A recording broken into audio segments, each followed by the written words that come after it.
Hi hello welcome to our channel. నేను మీ సిరి. ఈరోజు మనం చెప్పుకోబోయే కథ ప్రియనేస్తం పార్ట్ 63. కథలోకి వెళ్ళే ముందు లైక్ చేసి సబ్స్క్రైబ్ చేసుకోండి. ఇక చూద్దాం. రే, నా చెల్లి వస్తాను అంటే నీకేంటి బాధ? ప్రవీ అని అరుస్తున్న ప్రణయ్ నోరు మూసేసి బయటికి తోసి తలుపు వేశాడు అర్జున్. మిత్రద్రోహి అని పెద్దగా అరిచి వెళ్ళిపోయాడు ప్రణయ్. అర్జున్ గదిలోకి వెళ్ళేసరికి తన ప్రియ సతీమణి బట్టలు సర్దుకుంటోంది. డోర్కి ఆనుకుని చేతులు కట్టుకుని, అయితే వెళ్ళాలి అనుకుంటున్నావా అని అడిగాడు అర్జున్.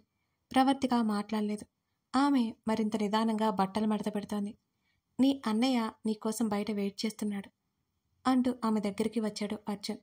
అర్జున్ వైపు వాడిగా చూపులు విసిరి ఉక్రోషంగా బట్టలు మడత పెడుతోంది ప్రవర్తిగా. ఓయ్, మాట్లాడవేంటి? ఫాస్ట్గా కానివ్వు అని అన్నాడు అర్జున్. నన్ను ఎప్పుడెప్పుడు పంపించాలని ఉన్నారన్నమాట. మీ కోరిక నేనెందుకు కాదంటాను? అలాగే చేద్దాం, ఇప్పుడే వెళ్ళిపోతానంటూ బెడ్ మీద నుంచి దిగి కుర్చీ తీసుకుని కబోర్డ్స్ దగ్గర వేసుకొని బ్యాగ్ కోసం బ్యాగ్ పైన అలమరా ఎక్కడో ఉండడంతో అది అందాలి అంటే కుర్చీ ఎక్కక తప్పదని అర్థమైంది ఆమెకి. కుర్చీ వేసుకుని బ్యాగ్ తీయడానికి అన్నట్టు చేతులు పైకి పెట్టింది ప్రవర్తిక సన్నటి నడుము అర్జున్ని ఊరిస్తోంది. ఉఫ్! అప్రయత్నంగా అతడు నిట్టూర్చాడు ఆమెనే చూస్తూ. బ్యాగ్ కిందకి దించి కుర్చీ నుంచి దిగింది. ముఖాన్ని కోపంగా పెట్టుకుని బెడ్ మీద బ్యాగు పడేసింది ప్రవర్తిక. ఆమె కోపం బాగా ఎంజాయ్ చేస్తున్నాడు అర్జున్. ఆమె చేతిని పట్టుకుని మీదకు లాక్కున్నాడు అర్జున్. ఏంటన్నట్టు అతని వైపు చూసింది ప్రవర్తిక. ఇదేంటి ఇంత సన్నగా ఉంది? ఇలా అయితే నాకు చాలా కష్టం. ఆమె నడుముని చేతుల్లో బిగించి పట్టుకున్నాడు అర్జున్. దేని గురించి మాట్లాడుతున్నారు? అతని పట్టుకి ఆమె గొంతు వణికింది. అర్థం కాలేదా? ఆమె నడుము మీద గిల్లాడు అర్జున్. చిన్నగా అరిచి ఎగిరిపడింది అతని మీదే ప్రవర్తిక. ఇప్పుడు అర్థమైందా అని అతను అంటుంటే అతని వంక కోపంగా చూస్తుంది ఆమె. అది పైపైన కోపమని ఆ ఇద్దరికీ తెలుసు. వెళ్తున్నాను. వెళ్ళను అన్నావు నన్ను వదిలి అని ఆమె గడ్డం కింద చేతిని పెట్టి ఆమె ముఖాన్ని పైకెత్తి ఆమె కళ్ళల్లోకి చూశాడు అర్జున్. మీరే కదా వెళ్ళిపోమన్నారు అని మూతి ముడుచుకుంది ప్రవర్తిక. అయినా వెళ్ళకూడదు అంటూ ఆమె చేతిని ముద్దాడి నేను వెళ్ళిపోమని చెప్పినా సరే అంటూ ఆమె చేతితో అతని చెంప మీద చిన్నగా కొట్టుకొని, ఇలా చేసైనా ఎక్కడే ఉండాలి సరేనా? నువ్వు దూరంగా ఉంటే నా వల్ల కాదు. నాకే తెలియకుండా నీకు బాగా అలవాటు పడిపోయాను అని అర్జున్ అన్నాడు. బయట ఏమో అలా చెప్పి ఇక్కడేమో ఇలా చెబుతున్నారా? నచ్చితే వెళ్ళమని అన్నారు కదా, మాటలు చెప్పకండి అని ముఖం తిప్పుకుంది. నువ్వు వెళ్ళవని నాకు నమ్మకం అని నవ్వాడు అర్జున్. ఆమె అలిగితే అర్జున్ బ్రతిమాలతాడే, ఎలా బ్రతిమాలతాడో చూద్దామని కుతూహలంగా ఎదురు చూసింది ప్రవర్తిక. కానీ సీన్ రివర్స్ అయింది.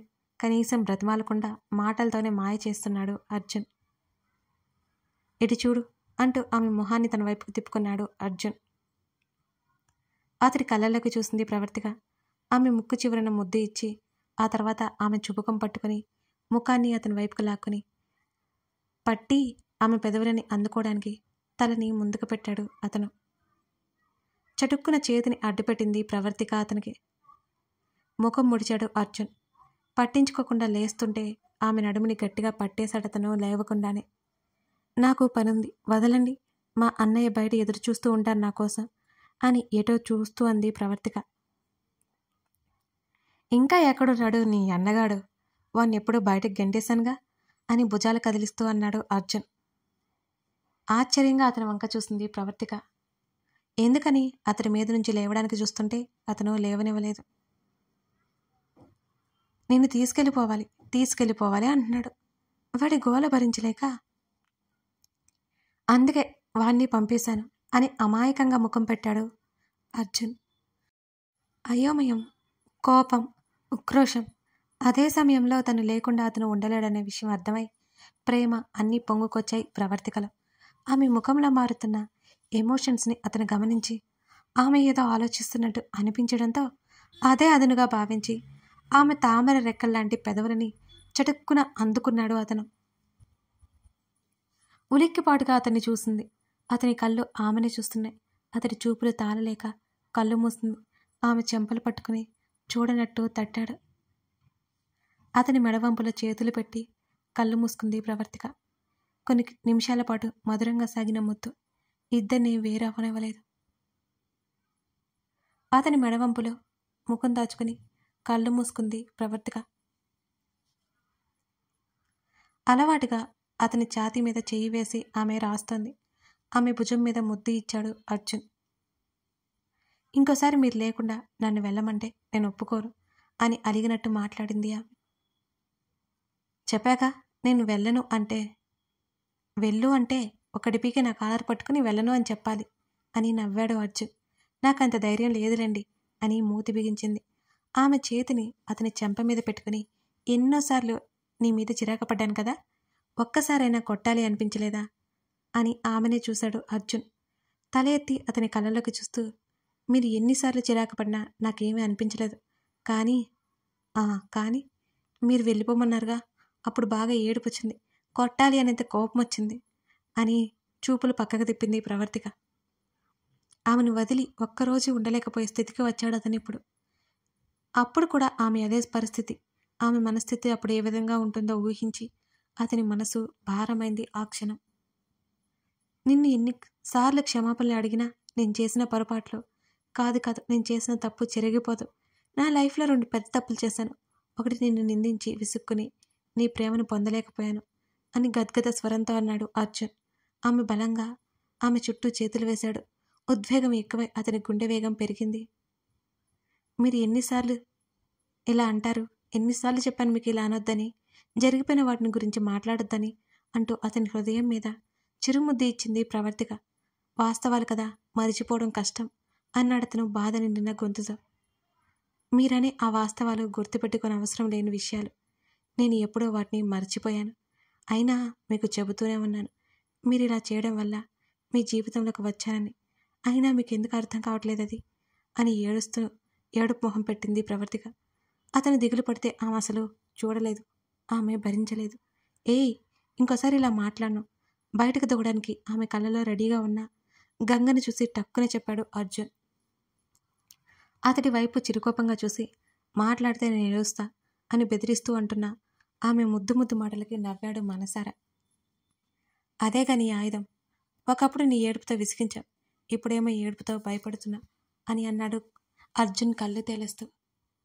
ఏదో బలం ఉండాలి మనిషి అన్నాక, లేకపోతే మీరసలు నా మాట వినే రకమా అని నాలుగా ఖర్చుకుంది ప్రవర్తిక. అర్జున్ సీరియస్ లుక్స్ విసరగానే లేచి పారిపోవాలని చూస్తుంది.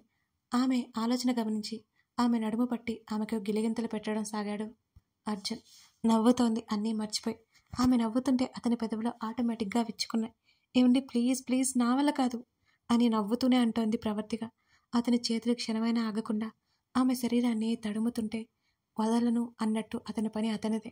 ఈసారి అతని ప్రయత్నం ఆపేందుకో లేక ఇంకాస్త ఎంకరేజ్ చేసేందుకో కానీ అతని షర్టు పట్టుకుని మీదకు లాక్కుని ఇద్దరి పెదవులని కలిపింది ప్రవర్తిక. మిస్టర్ అర్జున్ షాకింగ్ మోడ్లోకి వెళ్ళిపోయాడు. ఆమె చేసిన పనికి కొన్ని క్షణాల పాటుగా. చున్నీ వేసుకుని పర్స్ తీసుకుని బయటకు వచ్చింది ప్రవర్తిక. ఆమె మెడ చుట్టూ ఉన్న చున్నీ తీసి ఒకవైపుకు వేశాడు. పర్ఫెక్ట్ అని అతను చిరునవ్వు విసరగానే ఆమె చిన్నగా నవ్వింది. ఇద్దరు షాపింగ్ మాల్కి బయలుదేరారు. ఆమె వద్దంటున్నా వినకుండా ఆమెకి కొంచెం బయట తిరిగినట్టుంటుందని అర్జున్ తీసుకెళ్లాడు. షాపింగ్ మాల్లో గత అనుభవాలను దృష్టిలో పెట్టుకుని ప్రవర్తిక కోసం కొన్ని డ్రెస్సులు సెలెక్ట్ చేశాడు. మీరు కొన్నవన్నీ అలాగే ఉన్నాయి, ఇప్పుడు ఇవన్నీ ఎందుకు, డబ్బులు దండగా అని అతని చెవిలో గుసగుసలాడింది ప్రవర్తిక. అతను చూసిన చూపుకి నోటి మీద ఆమె వేలు వేసుకుంది. మరి గుడ్, ఇదే మెయింటైన్ చేయి అంటూ డ్రెస్సులు ఆమె చేతి మీద వేసి ట్రయల్ రూమ్ దగ్గరికి తీసుకువెళ్ళాడు అర్జున్. ఎప్పటిలాగే ఒకసారి ఆ రూమ్ చెక్ చేసింది అతను కూడా చెక్ చేసి బయటకు వచ్చాడు. ట్రయల్ వేసిరా అంటూ ఆమెకి డ్రెస్ ఇచ్చాడు అర్జున్. నాకు ఇష్టం లేదు అని అంది టక్కున ప్రవర్తిక. ఎందుకు అని అతను అయోమయంగా అడుగుతూ ఉంటే అదంతే అంటూ అప్రయత్నంగా పక్కకు చూసిన ప్రవర్తికకి రాగిని వస్తూ కనిపించింది. రాగిని ముఖంలో బాధ కొట్టొచ్చినట్లు కనబడుతుంది ప్రవర్తికకి. అర్జున్తో చెప్పాలి అని ఉన్నా అతను ఎక్కడ కోపడతాడో అని ప్రవర్తిక ఆగిపోయింది. నేను బయట వెయిట్ చేస్తూ ఉంటాను, వెళ్ళు, నువ్వు అనుకుంటున్నట్టు ఏమీ ఉండదులే అన్నాడు ఆమె ఆలోచనకి నవ్వుకుంటూ. రాగిని నుంచి చూపు తిప్పి, అయినా సరే నాకు ఇష్టం లేదు, నా సైజు నాకు తెలుసు అంటూ ఆ డ్రెస్సులు చూపిస్తూ వీటిలో 2 సెలెక్ట్ చేయండి చాలు అని అంది ప్రవర్తిక. తప్పదా అన్నాడు అర్జున్. ఇక్కడ మార్చుకోవడం అయితే కుదరదు, నాకు ఇష్టం లేదు అని ముఖాన్ని అదోలా పెట్టింది ప్రవర్తిక. ఒకసారి చూడమన్నట్టు కళ్ళు తిప్పాడు అర్జున్. ఎవరు ఎలా ఉంటే నాకేంటి, అది వాళ్ళ ఇష్టం, మీరు రండి. అతని చేతిని పట్టుకుని తీసుకొస్తుంటే వాళ్ళని చూస్తూ కనిపించింది రాగిని. వెంటనే అక్కడి నుంచి వెళ్ళిపోయింది రాగిని తన ఫ్రెండ్స్తో పాటు. ఇంకేమైనా కావాలా అని అర్జున్ అడుగుతుంటే, ఏవండి ఆ అమ్మాయి అని అంది ప్రవర్తిక. చూశాను, అయితే ఏంటి? ఏదో బాధలో ఉంది, మీరు మాట్లాడితే బాగుండేది కదా పాపం, ఆ అమ్మాయితో మీకు పరిచయం ఉంది కదా అని అడిగింది అర్జున్నే చూస్తూ ప్రవర్తిక. పిచ్చా నీకు, నేను మాట్లాడడం ఏంటి? ఇంకొక విషయం, ఆ అమ్మాయితో నాకు ఏమాత్రం పరిచయం లేదు కదా అంటూ ఆ మాల్ నుంచి బయటకు తీసుకొచ్చాడు అర్జున్. యాక్చువల్లీ అదే మాల్లో మూవీకి తీసుకెళ్దాం అనుకున్నాడు, కానీ అక్కడే రాగిని చూడగానే అర్జున్ మూడ్ స్పాయిల్ అయిపోయింది. మరి అప్పటికే చీకట్లు ముసురుకుంటున్నాయి. మూవీకి వెళ్దామా? ఇంగ్లీష్ మూవీకా? నేను రాను అని అంది ప్రవర్తిక. తెలుగులోనే పదా అని అర్జున్ అంటుంటే, దేనికి రాను, అయినా సరే అని అంది ప్రవర్తిక. ఏమైందో అర్థం కాక అయోమయంగా చూశాడు అర్జున్. ఏమైంది? ఆమె చెంప మీద చేయి వేశాడు. ఇంటికి వెళ్ళిపోదాం అని అంది ప్రవర్తిక. సరే పదా అన్నాడు ఆమె ముఖంలో ఇబ్బంది గమనించినవాడు. జీప్లో అర్జున్ భుజం మీద తలపెట్టుకుని అతని చేతిని చుట్టుకొని కళ్ళు మూసుకుంది ప్రవర్తిక. అంతకుముందు అలాగే పార్కింగ్ ప్లేస్లో అర్జున్ మీద ఎవరో అటాక్ చేయడం గుర్తొచ్చింది ప్రవర్తికకి. ఆమెకు భయం వేసి ఇంటికి వెళ్ళాలని తొందర చేసింది. నడవగలవా అన్నాడు అర్జున్. చిన్నగా నవ్వి తలూపిందామె. ఇద్దరు ఇంట్లోకి రాగానే, ఫుడ్ ఆర్డర్ ఇస్తాను, నువ్వు ఫ్రెష్ అయ్యాపో అని అన్నాడు అర్జున్. ఆమె తలూపి వెళ్ళిపోయింది. ఫుడ్ ఆర్డర్ ఇచ్చి సోఫాలో వాలాడు అర్జున్. టేబుల్ మీద ఉన్న కవర్ చూసి దాన్ని చేతిలోకి తీసుకున్నాడు. అదేంటో అటు ఇటు తిప్పి చూసి ఓపెన్ చేశాడు అర్జున్. సరిగ్గా అప్పుడే కమిషనర్ నుంచి కాల్ వచ్చింది. ఈ టైంలో చేశారేంటి అనుకుంటూ కాల్ లిఫ్ట్ చేశాడు అర్జున్. సార్ చెప్పండి. మా కానిస్టేబుల్ నీకొక కవర్ ఇచ్చాడు, అందులోనే డీటెయిల్స్ ఉన్నాయి అని కమిషనర్ అన్నాడు. ఎస్ సార్, ఇప్పుడే చూస్తున్నాను, ఇంకా చూడలేదు అని చెప్పాడు అర్జున్. కొన్ని విషయాలు మాట్లాడుకుని కాల్ కట్ చేశాడు. ఆ కవర్ ఆతృతగా ఓపెన్ చేశాడు అర్జున్. రక్ష డీటెయిల్స్తో పాటు రాగిని డీటెయిల్స్ ఉన్నాయి. అంటే రాగిని చెప్పింది నిజమేనని అర్థమైపోయింది అర్జున్కి. ఎవరో పాప కోసమని అర్జున్ సైన్ చేసినట్టు అతనికి గుర్తుంది. రాగినికి రక్ష హార్ట్ పెట్టారని అసలు అతను ఊహించలేదు. అయినా రక్ష గురించి రాగినికి ఎలా తెలుసో అర్థం కావడం లేదు అతనికి. ఆలోచనలో ఉండగానే ప్రవర్తిక వచ్చింది. అతని జుట్టులో వేలు పెట్టి నిమురుతుంటే కళ్ళు తెరిచి ఆమె వైపు చూశాడు. ఆమె చిరునవ్వు నవ్వింది. ఆమె చేతిని పట్టుకుని ముందుకు తీసుకొచ్చుకుని పక్కనే కూర్చోబెట్టుకున్నాడు అర్జున్. ఆమె ఒడిలో తలపెట్టుకుని పడుకున్నాడు. అతని హైబ్రోస్ వరకు పడిన జుట్టును వెనక్కి తోస్తోంది. ఆమె చేతిని తీసుకుని ముద్దాడాడు. చిరునవ్వుతో అతన్నే చూస్తూ తల నిమురుతూ ఉంది ఆమె. అలాగే నిద్రపోతానేమో అని అర్జున్ అన్నాడు. కాసేపు పడుకోండి అంది. పడుకుంటే ఎలా, మనకి చాలా పనుంది అని అర్జున్ అనగానే, ఏం పని అని అయోమయంగా అతని వంక చూసింది ప్రవర్తిక. నీతో నాకు, నాతో నీకో అని అతను చెబుతుంటే అతని మాటల్లో గూఢార్థం కనిపెట్టి ఇక చాలన్నట్టు అతని నోటికి చెయ్యడ్డు పెట్టింది ప్రవర్తిక. అర్జున్ ఆమెను అలాగే చూస్తుంటే ముఖం తిప్పేసుకుంది. ఆమె ఎక్స్ప్రెషన్స్ చూసి నవ్వుకున్నాడు. అతని నుదుటిన ఆమె ముద్దాడింది. కథ కొనసాగుతోంది. బ్రేనేస్తం కథ ఇంకా ఉందండోయ్, అయిపోలేదు. ఇంకా ఈ కథలో కొన్ని చిక్కుముడులున్నాయి, అవి విప్పేయాలి కదా. అలాగే బోల్డ్ కథ ఉంది. అయితే ఇంకొక విషయం అండోయ్, మన అన్ని కథలలో మీకు నచ్చిన కథ ఏది? కొత్త వ్యూయర్స్ కోసం ఇక్కడ కామెంట్లో చెప్పండి. ప్రియసఖి తప్ప మర్చిపోకుండా చెప్పండి, సరేనా మరి?